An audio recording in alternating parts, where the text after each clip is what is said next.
C'est peut-être pas un pull rouge, mais je pense que ça va le faire. Yo tout le monde, j'espère que vous allez bien. Moi en tout cas ça va nickel aujourd'hui les gars, nouvelle vidéo. Aujourd'hui on va faire une vidéo un peu plus différente que d'habitude. Bah parce qu'on va tout simplement faire une vidéo où je vous raconte 5 anecdotes. Et le but du jeu c'est que vous trouviez l'anecdote fausse parmi ces 5 là. Si vous pensez avoir trouvé l'anecdote fausse, vous pouvez le dire dans les commentaires. Et vous verrez à la fin de la vidéo si vous aviez bon ou pas. La première anecdote, ça s'est passé il y a pas mal de temps, il y a quelques années, je devais avoir 8-9 ans. Et dans mon école, quand on a 10 ans, on passe le pro-vélo. C'est comme ça dans plusieurs autres écoles en Belgique. Le pro-vélo, pour ceux qui savent pas, c'est tout simplement un brevet à passer en vélo qui ne va te servir à rien pour le reste de ta vie, vraiment.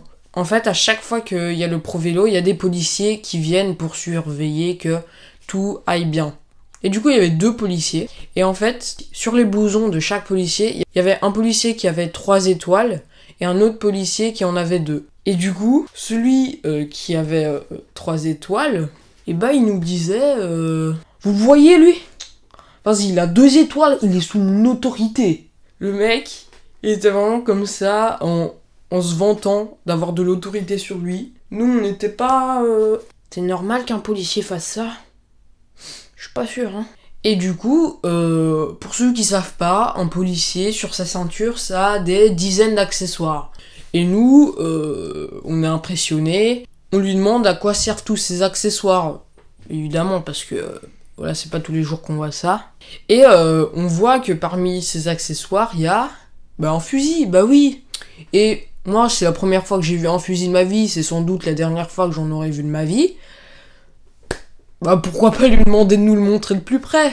Bah vraiment, bah c'est le moment. Bien entendu, bah ce qu'il fait, c'est quoi? Attends que je te montre, vas-y, viens, il est là, va. Wesh, ça tire tout seul le... vas-y, en fait, je suis trop fort comme mec. Non, plus sérieusement, il nous a dit... non, c'est trop dangereux, je vais pas vous le montrer parce que on peut avoir des problèmes. Bien entendu, ce à quoi nous avons répondu... Passe le flingue ou je te démonte là! Casse la tête lui! Vas-y, en fait, vous êtes des policiers, vous avez pas d'autorité. Non, plus sérieusement, nous sommes rentrés bredouilles et nous avions bien le seum. Ouais. Maintenant, on va passer à la deuxième anecdote. C'est parti. Ça a toujours un rapport avec le pro-vélo, mais cette fois-ci, c'est moi qui le passais. Incroyable. Sauf que c'était un jour d'hiver, bien évidemment. Quoi de mieux que faire ça un jour où il fait moins 7 degrés? Vraiment, quoi de mieux, hein? Et du coup, bah, c'est à moi de passer. Du coup, je vais sur mon vélo. Du coup, j'y vais, je grille tous les feux rouges, je m'en fous de toutes les voitures. C'est parfait. Et là, je sais que je n'aurai jamais mon pro-vélo. Et voilà. Non, en fait, je suis parti, mais il neigeait à ce moment-là. Donc déjà, là, j'avais bien le seum, hein, évidemment. Sauf que moi, j'ai commencé à rouler, je me suis dit, ça va, pas besoin de fermer ma veste, j'ai assez chaud comme ça, je vais sûrement transpirer. Mauvaise idée, Hugo. Très mauvaise idée. Qu'est-ce qui se passe quelques minutes plus tard? Bah, la neige, elle tombe, et moi, avec la vitesse, bah, je viens les ramasser. Et bah, évidemment. Et du coup, bah, toute la neige, elle rentre dans ma veste. Je rentre à l'école, vraiment, je vous jure, les gars. J'étais comme ça. Quelqu'un a un essuie, je pense, je suis un peu mouillé, là. C'était la pire idée que je puisse avoir de ma vie, vraiment. Et du coup, voilà. Ça, c'était la deuxième anecdote. Et maintenant, on va passer à la troisième anecdote. Du coup, pour la troisième anecdote, c'était tout simplement il y a plusieurs années. Je devais avoir 6 ans, grand max, vraiment. Et du coup, j'étais allé chez ma grand-mère dormir. Et il se trouve qu'elle nous emmena à la messe. Et évidemment, un gamin de 6 ans, il a pas vraiment envie d'aller voir des trucs comme ça. Hein, Et forcer un gamin de 6 ans à aller voir un truc où faut rester assis pendant 2 heures et ne faire aucun bruit, c'est un peu difficile. Sachant qu'il est avec son grand frère qui a que 3 ans de plus que lui, qui est pas plus mature que lui. C'est... Voilà, c'est pas une super bonne idée. Hein. Toutes les 5 secondes, je riais. À cause de mon frère qui me faisait des blagues. Et du coup, tout le monde se retournait vers moi. Et du coup, je riais, ça donnait ça. Chut. Chut.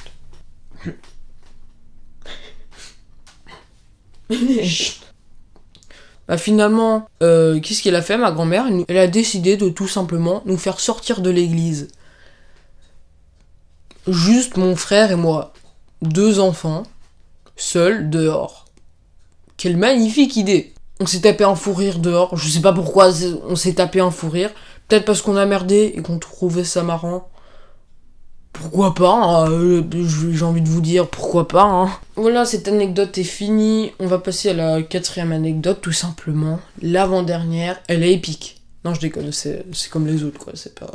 En fait, c'était tout simplement un jour. J'étais dans le bus pour aller à l'école. Et d'habitude, je vais toujours avec mon frère. Mais là, il venait pas avec moi parce qu'il commençait plus tard les cours. Donc du coup, je vais m'asseoir. Et il se trouve que je m'assois à un truc 4 places. Donc 2 places avant et 2 places derrière. Parce que c'est les seules places qu'il y a. Donc je m'assois, je mets mon sac à côté de moi. Et en fait, pour aller dans ces places-là, il y a tout simplement une marche à prendre. Donc c'est-à-dire que t'es assis, t'es plus haut que les autres qui sont debout. Donc c'est-à-dire que si tu mets ton sac à côté de toi, les gens, ils peuvent facilement te prendre des affaires. Qu'est-ce qui s'est passé à Hugo ? Et du coup, il y a un mec qui vient et qui reste debout à côté de mon sac. Je me dis, bah ok, c'est bon, il va pas voler dans mon sac, sachant que je suis à côté. C'est un mec normal, voilà, qui attend son arrêt et qui a vraiment envie de s'asseoir. Il y a plein de personnes qui font ça, du coup c'est normal. Et quelques minutes, voire même quelques secondes plus tard, qu'est-ce que j'entends ? J'entends des petits bruits de tirettes qui s'ouvrent. Heureusement, je dis bien heureusement, que le gars s'est trompé de poche. Parce que vraiment j'ai stressé de ouf. J'ai entendu la tirette, j'étais comme ça près de la fenêtre du bus. C'est pas le mien quand même. Ben non, c'est impossible. Vas-y, en fait, je suis sûr c'est le mien, je vais regarder. Je l'ai regardé, il m'a regardé, je l'ai regardé, il m'a regardé, je l'ai regardé.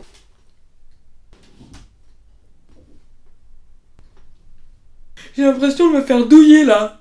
Je suis pas sûr, mais j'ai l'impression que vous voulez dans mon sac. Vraiment, les gars, j'ai stressé de ouf. Parce que moi, parler à des inconnus, je déteste ça. Et du coup, quand il a vu que je l'avais vu, il a arrêté, il est parti. Il est allé quelques mètres plus loin pour essayer de voler quelqu'un d'autre. Cette anecdote est finie. Du coup, maintenant, on va passer à la dernière.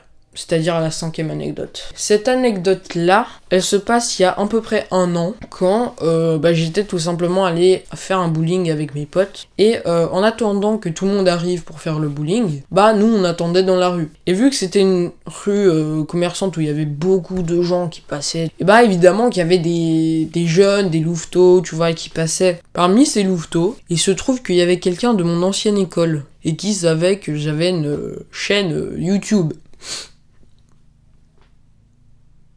J'étais très à l'aise au moment où je l'ai vu, bien sûr. Eh vas-y, c'est Spiogo. C'est Spiogo, le mec qui était dans mon école, wesh. Vas-y, regarde, c'est Spiogo, wesh. Vas-y, il a une chaîne YouTube.